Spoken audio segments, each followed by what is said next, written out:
तुकाराम महाराज म्हणतात की मी विठ्ठलाचा खूप जुना असा भक्त आहे आणि एक कुत्रा आहे असं ते सांगतात. का म्हणतात बघ, का कशामुळे म्हणतात बघ ते.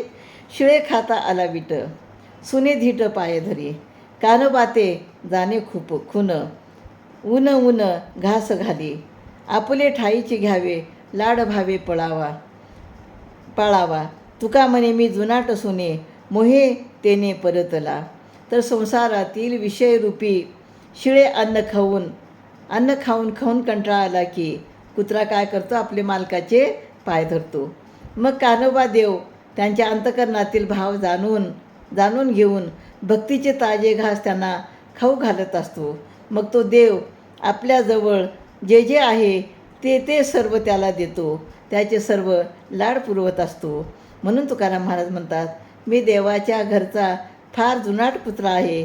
त्या योगानेच त्याने माझी संपूर्ण अज्ञान दूर केलेले आहे आणि मला या भक्तिमार्गावर आणलेलं आहे, असं या ठिकाणी सांगतात. रामकृष्ण हरी.